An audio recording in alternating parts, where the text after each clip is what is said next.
Why do we care about nuclear power generation? Well, nuclear is the largest source of carbon-free electricity in North America. In the US, that's about 18% of electricity, and then in Canada, about 20% on average. Looking forward, on a global basis, as government push for net zero initiatives by 2050, what we need is about 3 times greater amount of nuclear power over that period of time. Even in provinces such as Ontario, with over 50% coming from nuclear right now, we still need to double that footprint. So this is very bullish for investors such as us who likes uranium. We see multi-decades of demand increases. After Fukushima, it's not surprising that the public perception of nuclear power was negative for many, many years. What's changed this cycle, the most material change, is that perception, that social license has improved.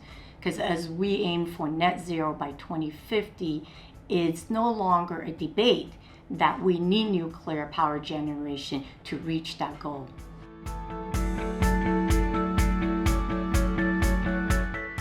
With respect to uranium prices, what killed last cycle was overproduction. So producers changed 2 things this cycle. First of all, they stopped investing in new capacity. Second of all, they actually reduced their current production, and instead they stepped into the spot market and bought inventory to firm up prices and reduce excess inventory.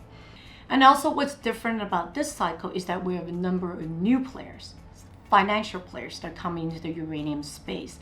Companies such as Yellowcake, Sprott, and a number of hedge funds, they raise hundreds of millions of dollars to buy uranium in the spot market to reduce excess supply.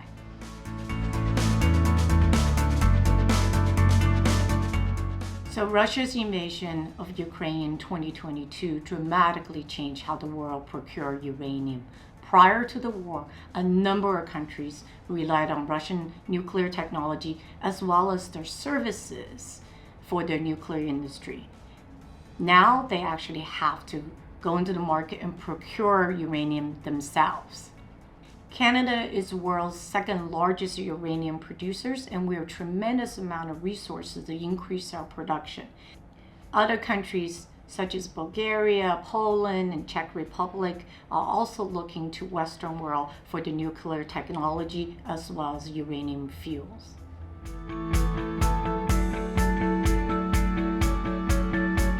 While uranium prices have increased, but we do need to see stronger contract prices to incentivize greater uranium production. And given how long it takes to bring on uranium productions, we do believe this cycle could last longer.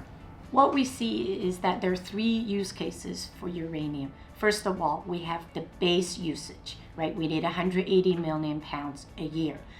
Second of all, we have life extensions, refurbishment of current nuclear fleet. For example, in Ontario, both Darlington and Pickering are going through life extensions. So for the nuclear plant that's 30 years old, by going through refurbishment, we can add another 30, 40 years to their lives. And the third use case is new builds. Another very important source of new demand for uranium is small modular reactors. In fact, in Ontario, we're looking to build 4 of them at the Darlington site. Those 4 small reactors can power 1.2 million homes in Ontario. We're not alone in Ontario. Other governments such as Alberta, Saskatchewan, New Brunswick is also looking at these reactors as a source of clean energy.